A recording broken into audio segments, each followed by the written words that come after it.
Today we've got two monster motorcycles head to head, the BMW R18 and the Triumph Rocket 3.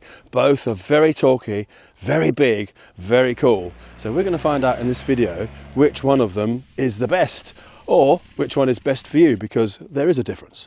Now we're going to do this video a little bit like a game of Top Trumps. Now, if you ever played Top Trumps, you'll know that usually bigger and more powerful, etc. wins. But in real life, that is not always the case. There's a lot of other factors that come into it. So we're going to go into that for you now.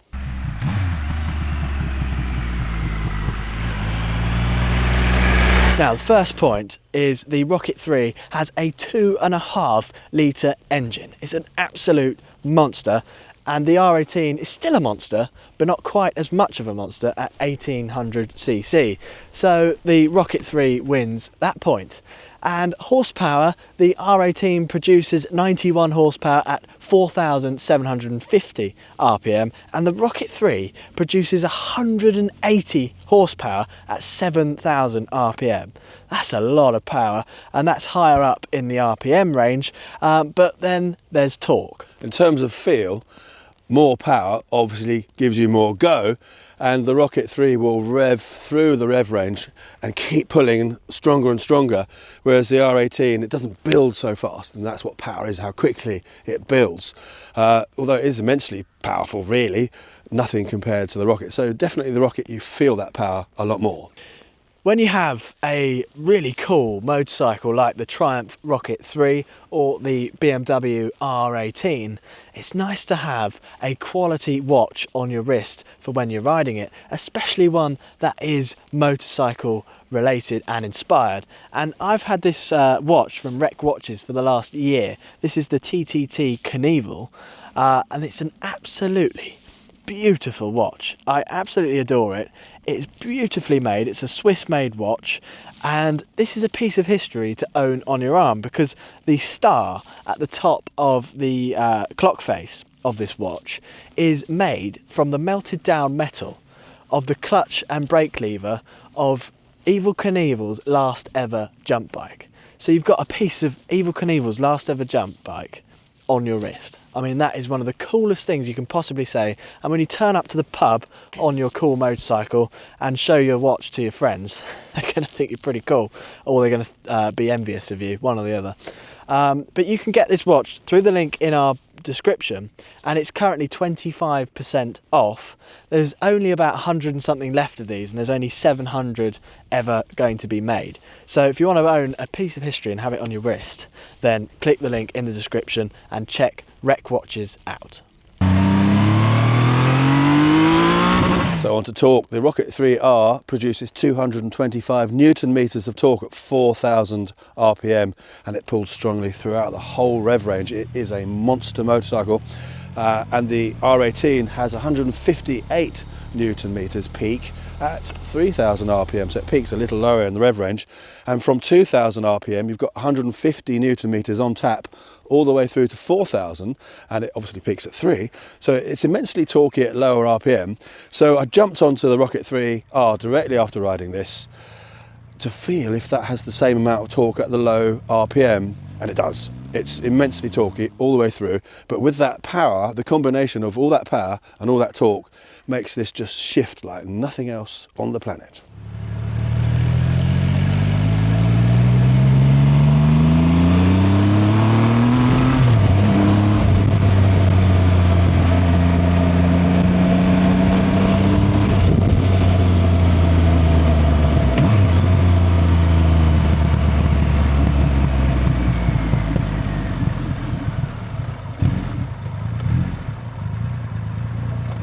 Now, the Rocket 3 is a shorter bike compared to the R18. It's got a shorter wheelbase, so it's not as long as the R18 is.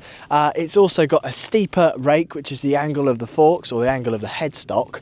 On the R18 it's more raked out, whereas on the Rocket 3 it's a little bit steeper, and you've got a longer trail on the R18 and a shorter one on the Rocket 3. So what that means is that the R18 is extremely stable. It's one of the most stable motorcycles on the market. It's also one of the longest motorcycles on the market.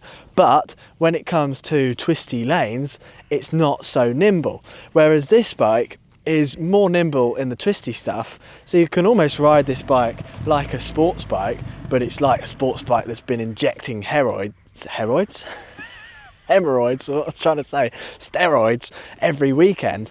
This is literally a monster. It literally looks like a beefed up sports bike, and it behaves like one. But saying that, it is rather stable at speed. It does not feel like it's unstable when you get up to some speed, but then you can also have just as much fun in the twisty lanes as you can going like a nutcase in a straight line. Now, if you're lying in bed and you're crying that your motorcycle doesn't have as much torque as this Rocket 3, the best thing you could do is press subscribe, because that will give you 10 more Newton meters of torque on your motorcycle and 20 more horsepower. It does actually work, trust me. Hello. Thanks. That's good. That is fantastic. Which one out of the two would you prefer the looks of, out of interest?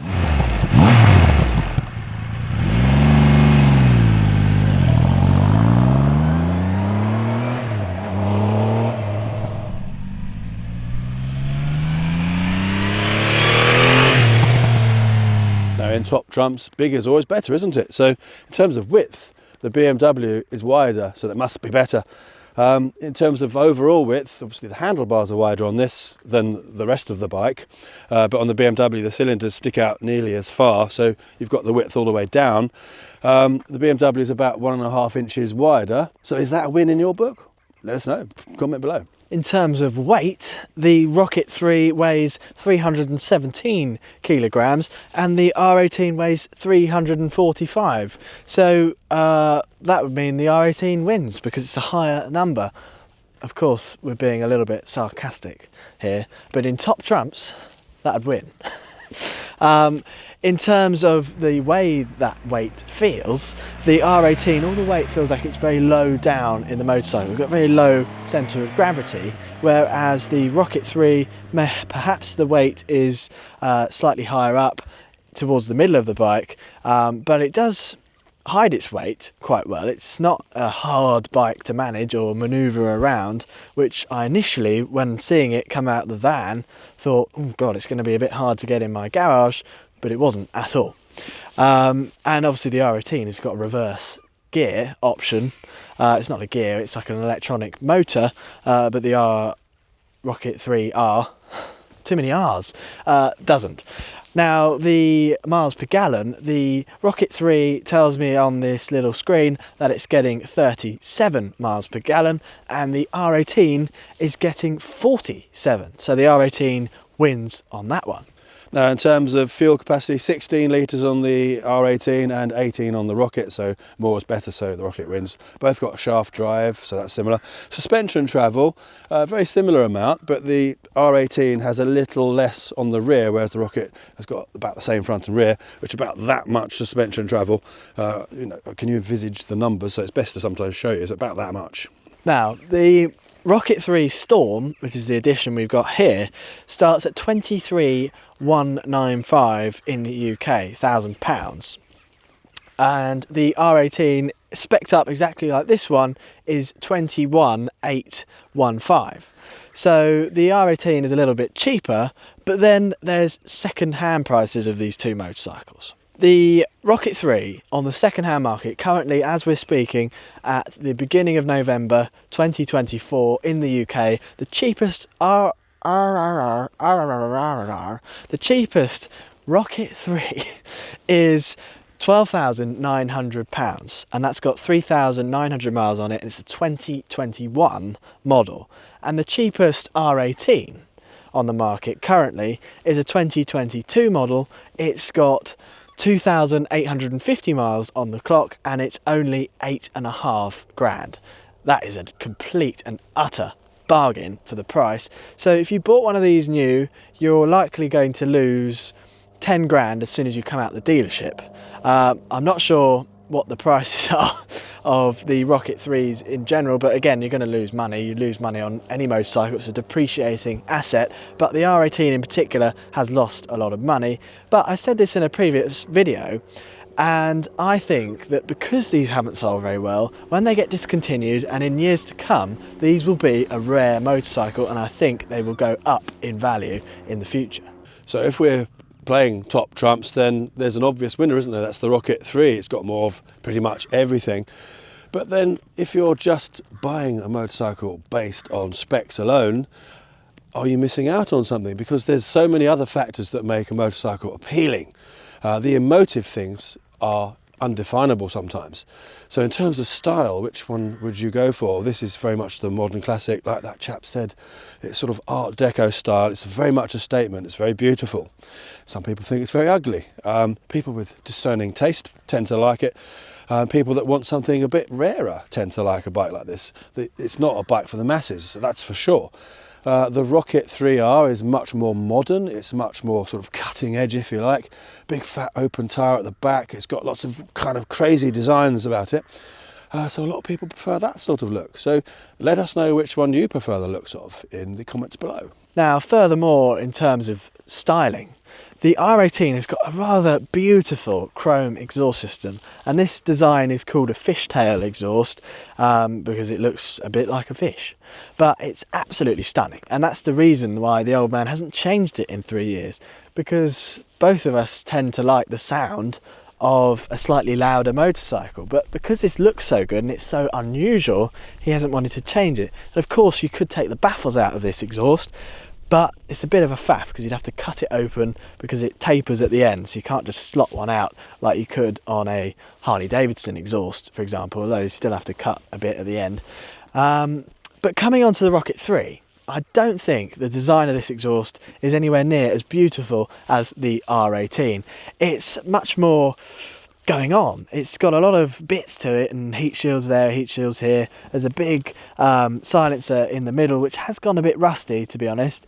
Personally, I'd change it straight away, but not everyone does.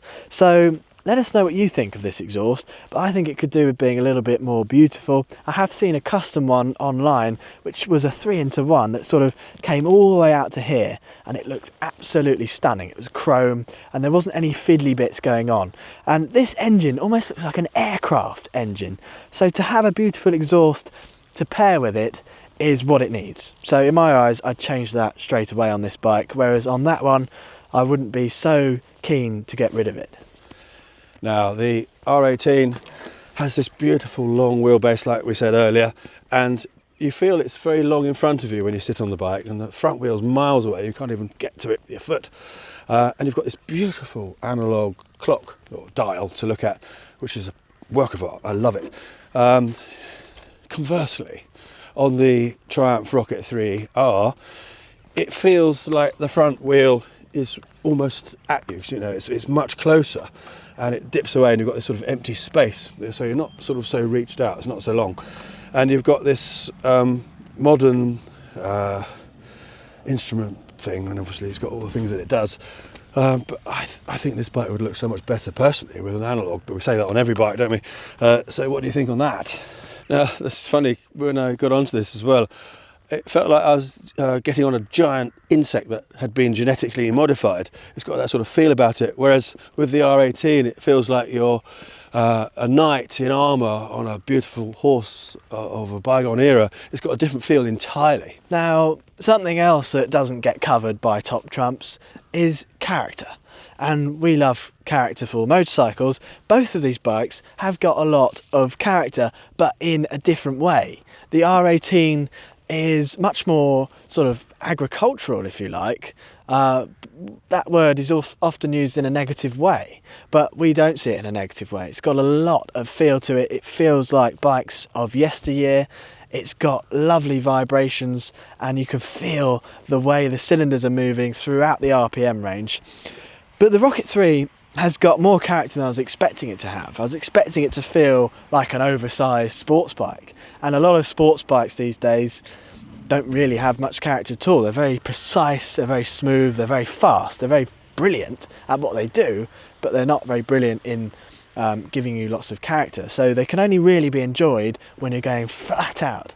But this bike can be enjoyed just as much at 20 miles an hour around town as it can be at ridiculous speeds on private roads.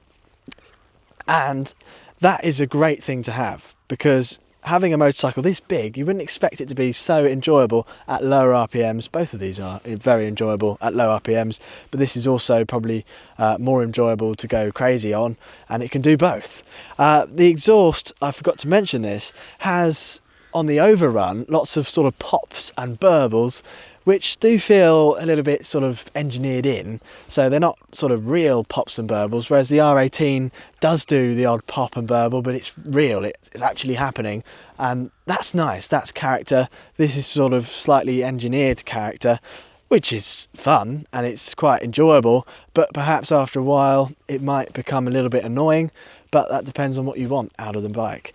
Another point, what was my point? When I say vibrations in the R18, it's probably more like pulsations. You feel on tick over all the sort of unevenness in the engine, the sort of shakes and the rocking, and that's part of its character. It feels like a real living creature, and when you rev the bike it shakes to the side. You feel every RPM throughout that throttle response. It's so involving. This is much smoother, but it's still got plenty of character, and it is really, really characterful. What I did notice is I had to stop earlier on. I was at a train crossing and there was a train coming, so I stopped for about 5 minutes, and my boot had got rather hot. So this bike unintentionally comes with feet warmers, which is the engine. So if you're riding in the winter, it's absolutely fantastic, because when you come to a stop and you can't feel your feet anymore, 5 minutes later you can feel them again because they're nice and toasty. In the summer that might be a little bit annoying, whereas the R18 doesn't have that issue. The R18 has 3 modes, which are rock, roll and rain. That's pretty cool. I like the way it's been worded. Some people don't think it's cool, but they're the uncool people. The switch gears and everything on the handlebars feels extremely high quality on this motorcycle. It is first class, and first edition should also say first class on the side of it. The Rocket 3 has also got modes. It's got 4 modes. It's got a rider configurable mode, it's got rain, road and sport. And funny story, I put this thing in sport earlier on and opened it up and I thought I was going to be sick. It's so mind-bogglingly fast. Bendingly, bungling, bung, blah, blah, blah. I can't even speak, it's so fast. Literally, I went for it and I felt nauseous straight away. I thought, I'm going to have to stop at the side of the road and be sick. My lunch was going to come up. So, so quick. I mean, it's 0 to 60 in under 3 seconds, I think. Is that right? It's just crazy. But saying about how you change the modes, the sort of switch gears on here don't feel as high quality as I think they should do for the price. And there's a little sort of joystick on here, which is fine when you're operating it without gloves on, but when you've got gloves on, it's a little bit fiddly and you can't quite feel what you're actually pressing, which could be a little bit distracting when you're driving along. So I wouldn't want to fiddle with that once I'm riding. I would only fiddle with that when I'm stationary, and then off you go. But you can change the mode very easily. It's just a button here that says M. Now, of course, we've reviewed both of these bikes, so if you look back on our videos list and playlists, there's a number of videos on the R18 and there's a number of videos on the Rocket 3. I've reviewed it myself quite a few times. I went to a lovely hotel on the Rocket 3 a couple of years ago in Wales, beautiful place, had a cream tea. Very cool on the Rocket 3. So don't forget to look back, because sometimes people ask, oh, can you do this or do that? And we've done it already. So just got to look back. So we've done hundreds of videos. And of course, we're going to do a fresh review on the Rocket 3R, more with Darcy's perspective, because he hadn't had a chance to ride it until now. So we're going to get a fresh look on that as well. And we'll probably do something more on the R18 soon too. Now, the R18, of course, is air-cooled predominantly, whereas the Rocket 3R3 is water cooled, so you've got a radiator, and as radiators go, although it's huge, it's quite nicely sort of kept in with the look of the bike, so it doesn't look bad. Some bikes you get all these sort of pipes and things, and then you've got lots of wires behind it. So on this You can't see anything. So that's very nicely done, actually. But there's something about an air-cooled engine for people like us that just ticks all those boxes. It gives you that extra sound, and you hear the cylinders ringing with the fins and that sort of thing. So you get all these different sounds, which makes more character than perhaps a water-cooled engine. Are they quite new? Yeah, they're both. That's pretty much brand new. That's 3 years old.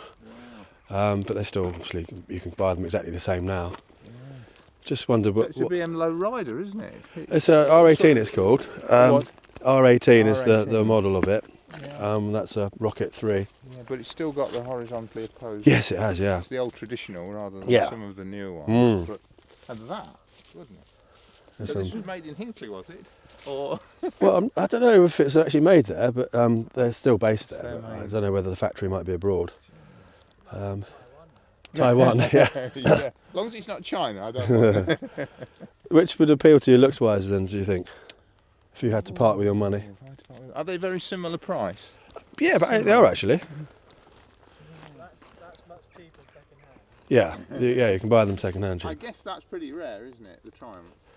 Or are they both of the same? This might be rarer, actually, the BMW, yeah. I mean, it's got something of the Art Deco about it, hasn't Yeah, it? exactly. Yeah, it has. The exhaust pipes. Yeah. And the metal and... yeah, spot on. It's really very attractive. Yeah.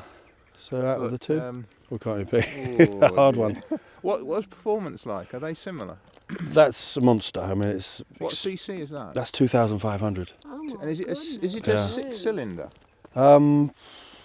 3. Yeah.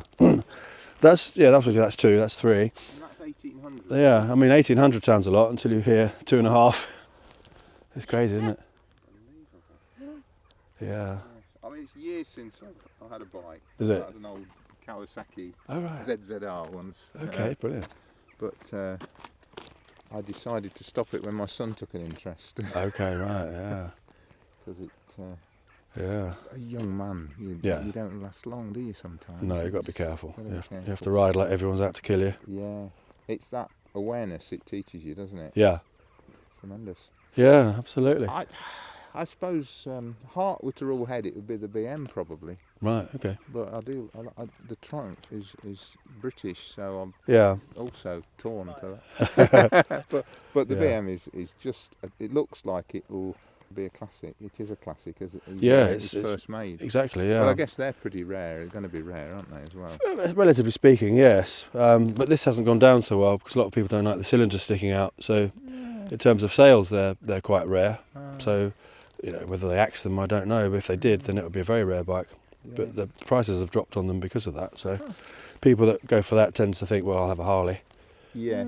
Whereas this is like maybe a sports bike, but then something bigger and meatier. So it's a kind of different, maybe a different audience. Yes. But they would both tour. Oh yeah. Yeah, they're brilliant for that. Yeah, totally. Yeah. Comfortable riding position. They do have a little screen on it as well. You can get a screen for these and for that, and you can get a different rear end and different pegs for like a GT version. So this is more of a sporty version. A passenger on board. Yeah, you can. Yeah. And similar for that, presumably. Yes, you can get a double seat. I've just got the single, but yeah, you can get a double seat for that. And they do different versions of it, like touring ones with all the panniers and things. These are just for posing around the countryside. Yeah, that's all we're doing. Fantastic. Absolutely. No, I don't blame you. Yeah. Just brilliant. Yeah. Absolutely brilliant. Thank you. Fantastic. Good. Yeah. Enjoy the rest of your walk. Bye. We're back now. We've done another circuit. Oh, right. Lovely. Yeah. We deviated sometimes. We didn't follow the... no, that's all right. It's all nice, isn't it? Bye.